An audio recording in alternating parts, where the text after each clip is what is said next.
السلام علیکم ورحمۃ اللہ وبرکاتہ۔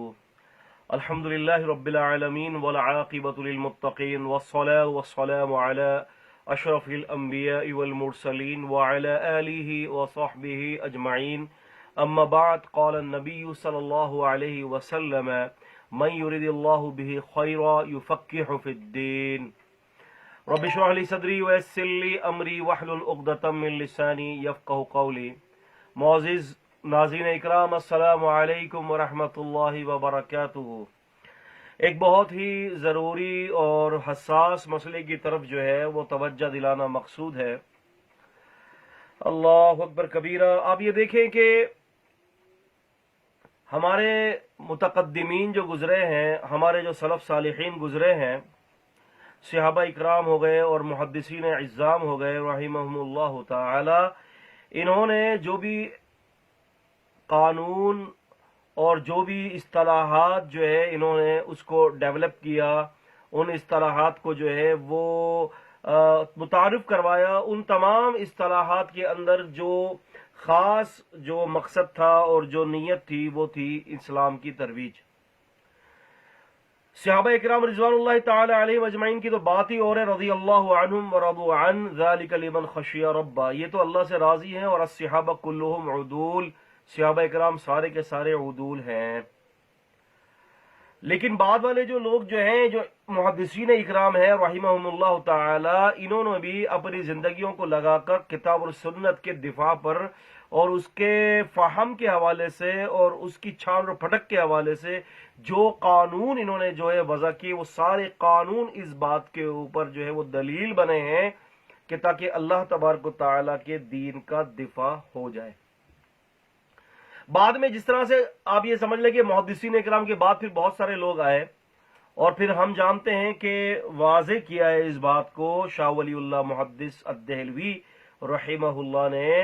اپنی کتاب حجت اللہ البالغہ کے اندر بڑی تفصیلی بحث کی ہے، من شاء فلیرجع ہناک، کہ انہوں نے وہاں پر جو ہے وہ اس بات کے بارے میں بتایا کہ مسلک کی پروری جو ہے اور مسالک کی جو ترویج ہے وہ 4 صدی ہجری کے بعد جو ہے وہ وجود میں آئی۔ عزیزان گرامی، مسئلہ یہ ہے کہ اصول فقہ، حدیث کو سمجھنے کے لیے، کتاب اور سنت کو سمجھنے کے لیے جو اصول فقہ جو ہے، جو اس کے جو اصول ہیں، اس کے جو معاملات ہیں، آپ یہ سمجھ لیں امام شافعی رحمہ اللہ نے جو رسالہ لکھی ہے، جو کتاب سمجھ لیں کہ علوم حدیث کے حوالے سے بھی، اور جو ہے وہ اس کے اندر فقہی بڑے مسائل ہیں، انہوں نے بہت زیادہ اس کے اندر جو ہے وہ اس علوم کے اوپر توجہ دلائی ہے۔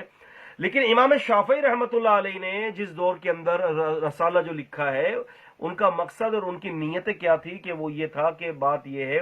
کہ انسان اصول فقہ کے اندر اور اصول حدیث کے اندر صحیح بات کو سمجھ لے کہ رسول اللہ صلی اللہ علیہ وسلم کی حدیث کی تصحیح اور تضعیف کے لیے کون کون سے عوامل ہیں، یعنی یہ پورے پرخلوص تھے کہ اس کتاب کے پیچھے جو ہے وہ نیت یہ تھی کہ اللہ تعالی کے دین کو فائدہ ہو۔ اس کے بعد عزیزان گرامی ایسے لوگ پیدا ہو گئے کہ جنہوں نے ایسے اصول مرتب کیے ہیں اور ایسی کتابیں مرتب کی ہیں کہ آپ یہ سمجھ لیں کہ جو اصل جو مغز تھا نا اصول فقہ کا، وہ اس کے اندر الجھن کا شکار ہو گیا ہے۔ اصول بزدوی دیکھ لیں، اصول شاشی دیکھ لیں، اصول کرخی دیکھ لیں، اس قسم کی کتابیں ایسی لکھی گئی ہیں کہ اس کے اندر آپ یہ سمجھ لیں کہ اسلام کا کوئی دفاع اور نہ ہی کوئی خاص علمی فائدہ نظر آتا ہے، اس میں کوئی علمی فائدہ نہیں ہے۔ اب ان اصولوں کی کتابوں کے اندر اگر آپ شروع سے آخر تک پڑھیں تو اس کے اندر جو خلاصہ نکلتا ہے وہ کیا ہے؟ وہ خلاصہ یہ ہے کہ بات یہ کہ ان کے مذاہب اور اماموں کے کچھ اقوال ایسے ہیں کہ جو کہ واضح طور پر سنت کے خلاف ہے، واضح طور پر نصوص قطعہ کے خلاف ہے۔ انہوں نے ایسے اصول بنا لیے، ایسے اصول مرتب کر لیے کہ وہ اصولوں کو مرتب کرنے کی جو وجہ جو تھی، مین بیسک ریزن جو تھا وہ یہ تھا کہ ان اصولوں کے تحت جو ہے ان فتاووں اور ان مذاہب اور مسالک اور اماموں کے قول کا دفاع ہو جائے۔ آپ دیکھیں علامہ کرخی نے اصول میں ذکر کیا ہے کہ جو آیت قرآن مجید کی آیت ہمارے مذہب اور ہمارے امام کے خلاف ہوگی وہ منسوخ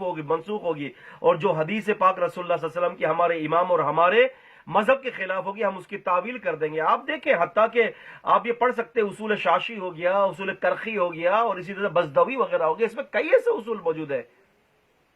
کہ اگر کوئی قول جو اگر کوئی نبی پاک صلی اللہ علیہ وسلم کی حدیث رسول اللہ صلی اللہ علیہ وسلم کی اگر امام صاحب کے قول کے خلاف ہوگی تو امام صاحب کے قول کو نہیں چھیڑیں گے, اس کی تعویل نہیں دیں گے, وہ نہیں کہیں گے کہ امام صاحب سے غلطی ہو گئی ہے, بلکہ اس کی جگہ پر العیاذ باللہ صحابی رسول صلی اللہ علیہ وسلم کو جو ہے بے وقوف, یعنی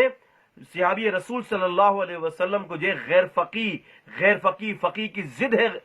فقی کی جو الٹ ہے غیر فقی یعنی بے وقوف. صفی جو ہوتا ہے وہ فقی کی ضد ہے. تو ہونا یہ چاہیے تھا کہ اپنے مذہب کے اصول کو تبدیل کرو, لیکن انہوں نے ایسا نہیں کیا. اس قسم کی کتابیں لکھ کر حقیقت کے اندر ایسے ایسے اصول مرتب کیے گئے, عزیزان گرامی, ایسے ایسے اصول بنائے گئے کہ ان اصول کے اندر اپنے مذاہب, اپنے مسالک اور اپنے اماموں کی خامیوں کو چھپانے کے لیے اصول مرتب کیے گئے. اور آج آپ دیکھیں کتابوں پر کتابیں لکھی گئی, ان کے حاشیے چڑھائے گئے, ان کی شروحات کی گئی, شروحات پر حاشیے چڑھائے گئے, حاشیے پر حاشیے چڑھائے گئے, پھر اس کے بعد جب تعلیقات باندھی گئی پھر حاشیے چڑھائے گئے. کہاں کا متن کہاں غائب ہو گیا, اصل عبارت کہاں گئی کچھ پتا نہیں ہے. رسول اللہ صلی اللہ علیہ وسلم سے مثال کے طور پر پوچھا تھا اللہ کے رسول صلی اللہ علیہ وسلم سے ایک صحابی نے, عمر رضی اللہ عنہ نے, کہ میں نے جو ہے ایک رات کی نیت کی ہے زمانے جاہلیت و اعتکاف کی, میں کیا پورا کروں؟ آپ نے فرمایا اپنی نظر کو پورا کر.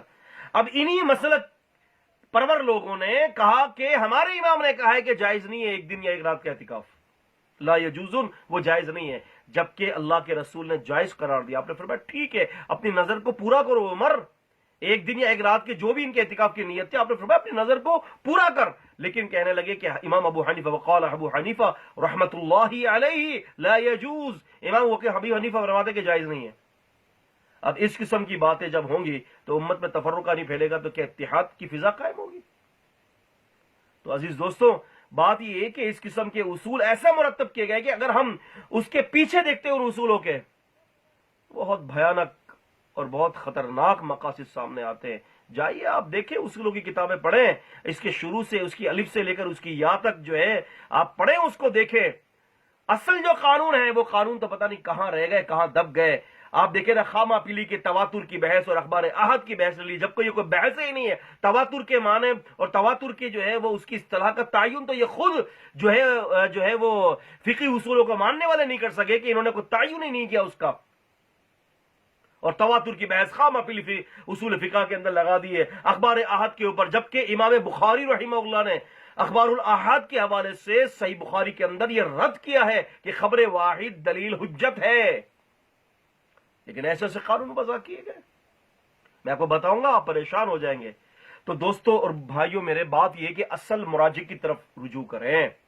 اصل چیز کی طرف رجوع کریں, کتاب اور سنت کی طرف رجوع کریں. الاعتصام بالکتاب والسنہ ھذہ مہمۃ جدا, کتاب الاعتصام بالکتاب والسنہ, قرآن و حدیث کے ساتھ تھامے رہنا یہ بہت ضروری ہے. تو لہٰذا باتیں تو بہت ساری ہیں, اسی پہ اکتفا ہے کہ کتاب اور سنت کی طرف مراجعت کریں, اور متقدمین میں جو محدثین تھے کوشش کریں کہ زیادہ تر ان کی کتابوں سے استفادہ کریں. اللہ تعالی ہمیں اور آپ کو ان جہابزہ محدثین کی خدمات کو پڑھنے کی توفیق عطا فرمائے, ہمیں دین اسلام پر قائم رکھے. السلام علیکم ورحمۃ اللہ وبرکاتہ.